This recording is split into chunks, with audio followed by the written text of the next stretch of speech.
राधे राधे। श्रीमद् भगवद गीता द्वितीय अध्याय श्लोक नंबर 48 से 50। विवेचन आरंभ करने से पूर्व आइए श्लोकों का उच्चारण करते हैं।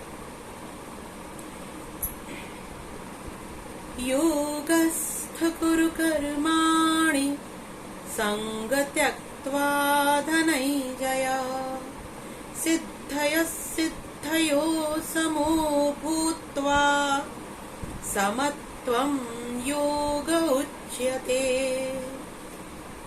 दूरेण ह्यवरं कर्म बुद्धियोगात् धनञ्जय बुद्धौ शरणमविच्छ कृपणाः फलहेतवः। बुद्धियुक्तो जहातीह उभे सुकृत दुष्कृते तस्माद् योगाय युज्यस्व योगः कर्मसु कौशलम्।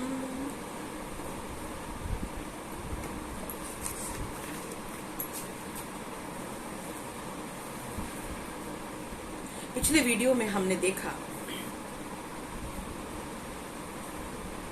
भगवान कृष्ण अर्जुन को समझा रहे हैं कि कर्म कैसे करना चाहिए, क्योंकि हम सबका ये मानना है या ये कहिए कि ये एक मिथक हो गया है, लोकोक्ति है कि जो आध्यात्मिक है उसे कर्म करने की आवश्यकता नहीं है। और इसी कारण लोगों के मन में आध्यात्म और आध्यात्मिक लोगों के प्रति कुछ इस तरह का भाव आ गया है कि जो कुछ करता नहीं है, जो कुछ करना नहीं चाहता, जो आलसी है, वो आध्यात्म की शरण ले लेता है। भारत जैसे देश में जो कि विश्व का गुरु रहा हो और संपूर्ण सृष्टि को ज्ञान देने वाले बड़े बड़े ऋषि महर्षि संत महापुरुष जिस धरती पर जन्मे हो, उस धरती पर अगर लोगों के अंदर ये उदासीनता भाव कर गई है, घर कर गई है कि जो आध्यात्मिक लोग हैं वो निकम्मे लोग हैं, निकृष्ट लोग हैं, वो कुछ करना नहीं चाहते, वो आलसी हैं और इसीलिए उन्होंने आध्यात्म का सहारा लिया है। तो यहाँ पर भगवान कृष्ण इस मिथक को तोड़ने का प्रयास कर रहे हैं और तोड़ते हुए अर्जुन को बता रहे हैं कि हे अर्जुन, जीवन की परिस्थितियों से भाग जाना अध्यात्म नहीं है। बहुत ही सुंदर बात कही है यहाँ केशव ने। सुख दुख, लाभ हानि, जय पराजय सभी के हिस्से में आती है, क्योंकि इस प्रकृति से हम जन्मे हैं तो ये सब तो इस शरीर को भोगना ही पड़ेगा। लेकिन हे अर्जुन, कौन अर्जुन? मैं और आप, हम सब अर्जुन। तो भगवान कृष्ण ने कहा है कि ये अर्जुन, कर्म करना तो अत्यंत आवश्यक है, तुम भाग नहीं सकते कर्म से, लेकिन तुम्हें कर्म कैसे करना है, किस तरह का कर्म करना है। क्योंकि हम एक बात ये भी कहते हैं कि कर्मों के कारण ही इंसान बंधन में पड़ता है, जन्म मृत्यु के बंधन में पड़ता है। अब यहाँ भगवान कृष्ण कह रहे हैं कि कर्म करो, तो हम जैसे अनाड़ी ना समझ लोगों के मन में ये बात आ सकती है कि भगवान कृष्ण डबल बात क्यों कर रहे हैं। तो जब ये बात आती है तो इसको स्पष्ट करने के लिए भगवान कृष्ण कहते हैं, योगस्थ कुरु कर्माणि संग त्यक्त्वा धनञ्जय। बहुत गहरी बात कही यहाँ भगवान कृष्ण ने। योगस्थ कुरु कर्माणि, योग में स्थित होकर कर्म करो, और संग त्यक्त्वा धनञ्जय, संग छोड़ दो, त्याग दो। किसका संग? यहाँ संग का मतलब है आसक्ति।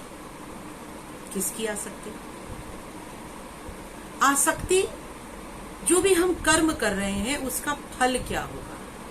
क्योंकि हम जो भी कर्म करते हैं, हमारा दरअसल जो प्रेम है, जो हमारा आसक्ति है, जो हमारा कोई भी, अगर हम कह सकते हैं कि जो हमारा उसमें भाव जुड़ा है, वो कर्म के फल से जुड़ा होता है। हम पढ़ाई क्यों करेंगे? क्योंकि हमें अच्छे मार्क्स लाने हैं। हम जॉब इंटरव्यू क्यों देंगे? क्योंकि हमें अच्छी नौकरी पानी है।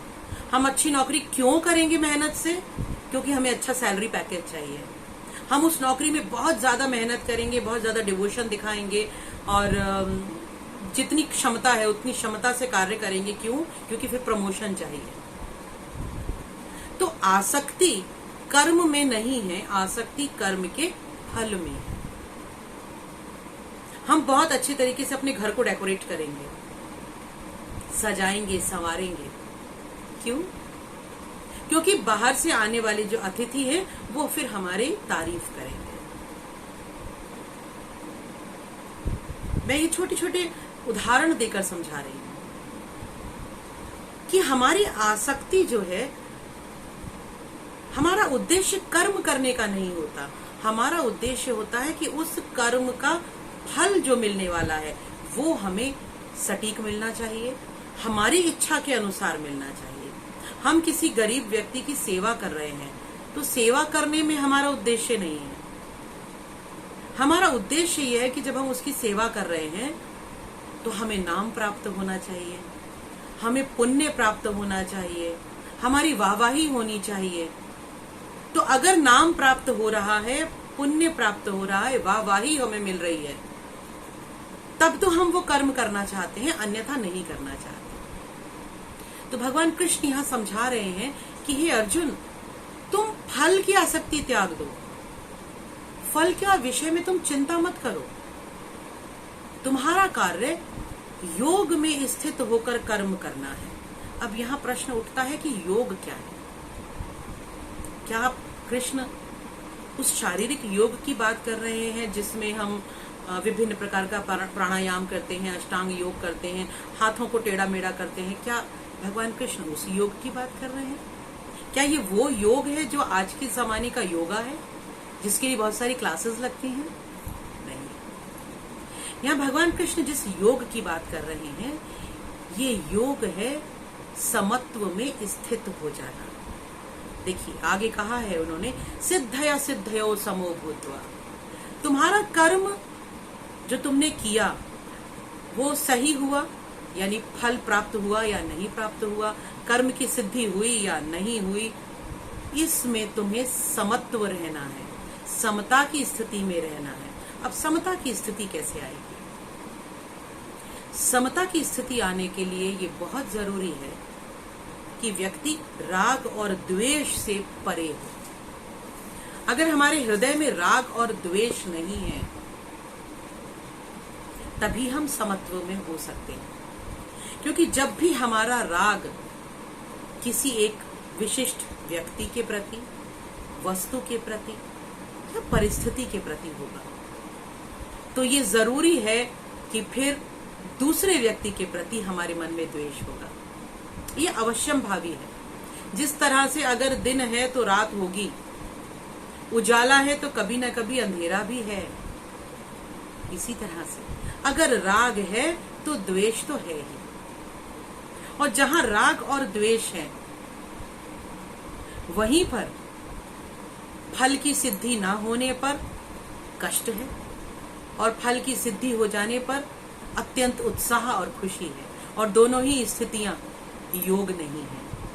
यहां समझने की बात है, सफलता होने पर अगर हम खुशी में फूलने लग गए तो भी वो योग नहीं है। भगवान कृष्ण ने कहा है, आपका कर्म सफल हो या असफल हो, दोनों ही परिस्थितियों को ईश्वर के चरणों में अर्पित कर दीजिए। भगवान कृष्ण ने आगे यहाँ कहा है कि हे अर्जुन, तुम्हें तो जो राग और द्वेष से जुड़े हुए कर्म हैं उन्हें दूर से ही नमस्कार करना है, क्योंकि वो निकृष्ट कर्म है। और तुम्हें क्या करना है? बुद्धाओ शरणम मिच्छ, कौन से बुद्ध हो? नहीं, कई लोगों ने इस श्लोक को कह दिया कि भगवान कृष्ण ने कहा है कि बुद्ध की शरण में जाओ। भगवान कृष्ण ने यहाँ बुद्ध को कहा है बुद्धि। बुद्धि अर्थात ज्ञान योग, और ज्ञान योग मतलब राग और द्वेष से दूरी। तो भगवान कृष्ण कहते हैं कि हे अर्जुन, तुम्हें अपनी बुद्धि की शरण में जाना है। तुम्हें ये पहचानना है कि जो भी कर्म तुम कर रहे हो वो कर्म तुम्हारे द्वारा नहीं हो रहे हैं। देखिए, ज्ञान योग में भगवान कृष्ण ने ये समझाया था कि हमारी जो पांचों कर्मेंद्रियां हैं, इन कर्मेंद्रियों के और जो विषय हैं, वो विषय और कर्मेंद्रियां जब संयुक्त होती हैं तब एक कर्म होता है। तो फिर देखा जाए तो मैंने कहाँ कर्म किया? खाना खाना था तो हाथों का इस्तेमाल हुआ, हाथों ने भोजन को उठाया और मुख में रखा, इसमें मैं कहाँ हूं? स्वाद लिया तो जिह्वा ने स्वाद लिया, जिह्वा का कर्म था स्वाद लेना, जिह्वा ने स्वाद लिया, उसने मस्तिष्क को बता दिया। मैं कहीं नहीं हूं इसमें, क्योंकि कर्मेंद्रियां और ज्ञानेंद्रियां मैं नहीं हूं। हमें इसी चीज को समझना है। अभी आगे जाके कृष्ण इसे बहुत ही खूबसूरती से समझाने वाले हैं। थोड़ा सा हिंट मैं यहाँ देती हूँ कि जो मानव का शरीर है, जिस शरीर को हम देख पा रहे हैं, वो मात्र उतना शरीर नहीं है। लेकिन चूंकि हमारी आसक्ति हमारे इस पंचभूत के शरीर के साथ है, तो हम स्वयं को ये शरीर मानने लगते हैं। लेकिन ये जो हमारा पंचभूत का शरीर है, ये पंचकोशीय शरीर है। 5 कोश इसमें बने हुए हैं, और इन 5 कोशों को किस तरह से सृष्टि के संचालन में इस्तेमाल किया जाता है, हमारी रोज की जो कार्य हैं वो कैसे इससे संचालित होते हैं, ये जब हम 5 कोशों को समझ जाएंगे तब हमें समझ में आएगा। लेकिन इसके विषय में आगे ज्यादा जानकारी दी जाएगी। अभी भगवान कृष्ण ने सिर्फ इतना कहा कि हे अर्जुन, बुद्धि युक्तो जहातीह उभय सुकृत दुष्कृते तस्माद योगाय युज्यस्व योग कर्मसु कौशल। कि हे अर्जुन, तुम चाहे पाप हो या पुण्य हो, इन दोनों की इच्छा करना छोड़ दो, इन दोनों से दूर हो जाओ, क्योंकि पाप और पुण्य दोनों हमें बांध देते हैं। तो पाप और पुण्य दोनों की इच्छा से, दोनों की संभावना से, दोनों की अपेक्षाओं से तुम्हें दूर हटना है, और तुम्हें सिर्फ बुद्धि की शरण लेते हुए, योग की शरण लेते हुए कर्म करना है।